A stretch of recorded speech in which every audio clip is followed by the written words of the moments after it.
Good morning, everybody. And if you follow Brian Brown, Brian's farming videos, he said he just starts his videos with morning because he doesn't want to jinx the day by saying good morning and then something go bad. I'm the opposite. I'm going to say good morning so that way it does go good. It's probably going to backfire in my face, but whatever. Another fun-filled day of harvest. Waiting on that to get full.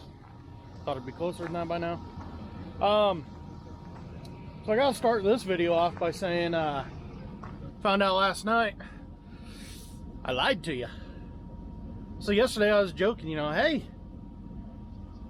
tomorrow could potentially be the last day of real harvest, then just kind of some cleanup work that'll stagger on for the next week or so. Yeah, I was completely full of crap, coming to find out. Glenn and I got back last night talking to the big chief, going over some things. We've got 600 acres yet to do over here.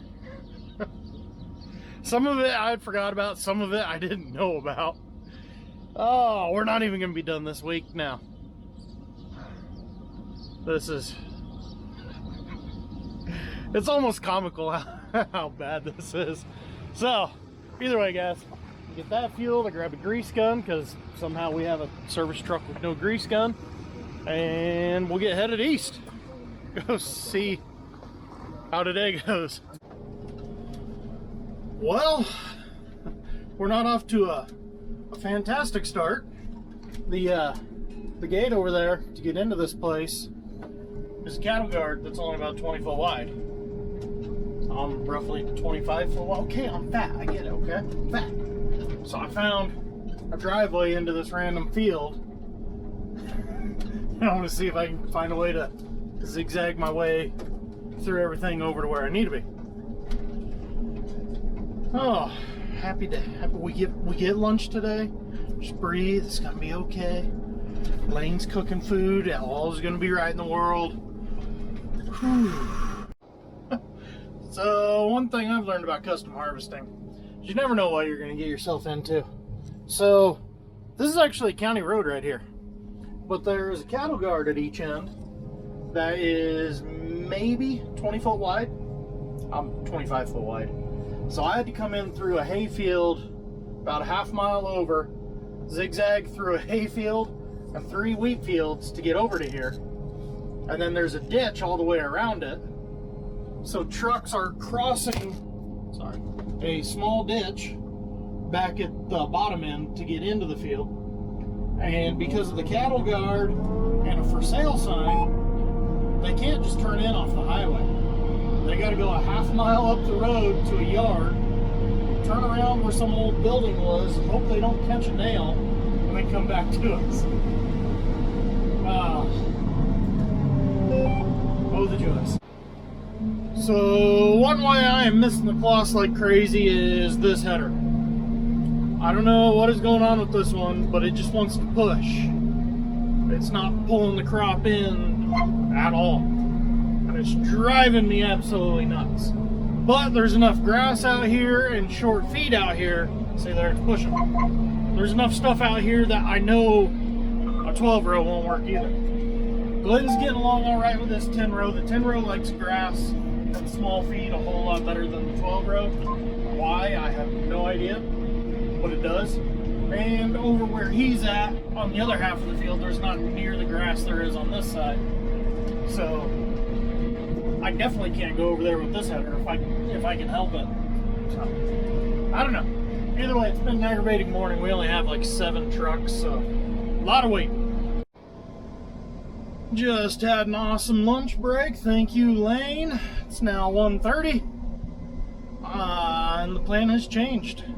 So while the big chief was making up his mind, I went ahead and changed blades, and man, I cut the crap out of my hands. Next time I gotta make sure I wear my gloves, and old worn out blades are sharp. I'm gonna go put this header back on the trailer, grab my 12-row. I guess my time down east is done. Which granny Glenn's got 30 acres back there and he's done. So I'm gonna grab my 12-row, go to another farm. What would it be? 10 miles, about 12 miles away, and it's still got to get hauled clear down here. Glenn is knocking out a little field right there that's going to go into a pit right there, and then he'll come over and join me. But yeah, that 30 acres he's opening, that finishes everything we have down east. So now everything that's left is at home, and we just went over it again at lunch. Right now, it's up to about 650 acres because another 50 acres got called in today. That's gonna happen on a handful more fields. I almost guarantee it. Does every year. Somebody calls, hey, I really don't want to bale this. You want to come chop it? All right, where's it going? I don't know. I guess we just put it up here. I'll feed it the next couple of years. All right. So, get this dropped off and go west. Just like that, the traveling circus is on the move. Goes Cameron with my pickup and the fuel trailer. Maddie's got Glenn's pickup and the Zern. Big Tuna's going somewhere. All that's left now, service truck and air compressor, but we're gonna leave those for a little bit just to make sure Glenn gets done. Here we go. Well, crap. So I made it all the way over here. Well, as I say, 12-mile drive. Got out to check my tire pressure, make sure it was okay still after that far of a drive. I smell diesel. I open it up and my engine is covered in diesel. The fuel rail's up at the top, something's leaking somewhere, you can't see it without crawling all over the engine, and that engine is 1,000,000 degrees right now. So, it's a 4-mile drive home. This is fun, washboards. I'm gonna run home, start letting it cool off, see what the hell we got. Yay! Harvest! Well, found the problem. Got significantly worse. This fuel line right there has a big hole in it. Problem is, I can't really find it in the parts book. I was hoping there was a handy dandy tag up here. Maybe. Let's find out. Okay, here's the update. So I spent 45 minutes, maybe an hour, trying to decipher John Deere's hieroglyphics in the parts book to try and make sense of it all. And nothing was adding up because I'm sitting here staring at 2 braided lines that run from the ECU to the injector pumps. I'm looking in the book, and of course you look up fuel lines and nothing. So finally I find them. I don't even remember what that breakdown was. It was the next page after the fuel injector system. It had this weird parts and it was driving me nuts. Either way, everything I could find, it was just one line that had a Y in it and went to both injector pumps.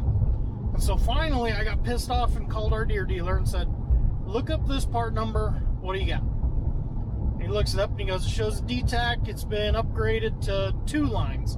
I go, perfect, I finally understand why I can't find the 2 lines, because it wasn't originally 2 lines. So he gets typing on his computer there, and there's one set in the entire nation, and they're at a dealership in Wisconsin. So we're like, that can't be right. And then he gets typing some more and goes, hang on, the new machines went back to the single steel line or aluminum line with the Y in it. And he gets typing on away, and every dealership has it. Four Rivers main dealership 4 hours away in Greeley has it. Garden City, Kansas has it. The chopper dealer we deal with in Kansas, everybody has it. So I'm like, well, do we trust shipping after the last debacle? I go, Garden City's only 95 miles, 100 miles. I'll just run there. And I go, now we're going from 2 fittings down to 1. I'm going to need a new screw. He goes, yeah, that's right. And he gets typing away and he goes, they don't have the screw. Great. And he goes, this dealership does. I go, great. Do they got the hose? Nope. So, all right, hang on. Let me call McPherson, the chopper dealer we use, see what they say. And that Wayne talked to Wayne, the chopper genius. He goes, yep. He goes, just order that new one. You'll have to get the new hardware for it because it'll be different. He goes, but if you need to, in the meantime, guys have had luck cutting the braided line where it blew out, putting a hose barb in and a couple of hose clamps and getting by for a day or so because it's the low pressure side, not the high pressure side. So, I just talked to Bart on the phone. That's our plan. If everything doesn't show up in the morning, we're just going to cut it, put a hose barb in, and go. I'm thinking that might just be what we do first thing in the morning, just to give ourselves better luck. Spend all this time splicing the hose, and then, hey, look, it all showed up. Because UPS overnight shipping. Again, from the same distribution warehouse in Illinois. We'll see if anything shows up. Wish us luck. Look at that, 6:45 and the sun's already set. Kind of don't like this time of year. Anyways, got the Zern head here in Glenn's pickup. We went and got it. It was still sitting at the field. But before I got to mess with it, Big Tuna said it was time to doctor cattle. Best part about having a feedlot cowboy living right next to the feedlot, you can work out a deal and have them ride pens for you. Holy cow, is that nice. But I was going to mess with the header a little bit. Now I'm just going to go park it. I'll worry about it in the morning. We got the fuel line for my chopper spliced. Fired it up. Bart goes, it's got a lot of pressure, but we'll see if the splice and hose clamps hold. So I parked in Glenn's way, so he'll probably be mad. But we'll give that a test in the morning, see if we can't limp it by for a while. There's Big Chief and the Cowboy Justin. Yeah. See if tomorrow goes better than today. And I blame Brian Brown for how bad today went. I do. Because his whole, I just say morning because I don't know if it's going to be good or not. And I always say good morning because I'm always trying to make it good, and I actually talked about it, and that's what jinxed me. It's his fault that I talked about the fact that I say good morning instead of just morning. What are you gonna do? All right, see you guys tomorrow or the day, one of these days.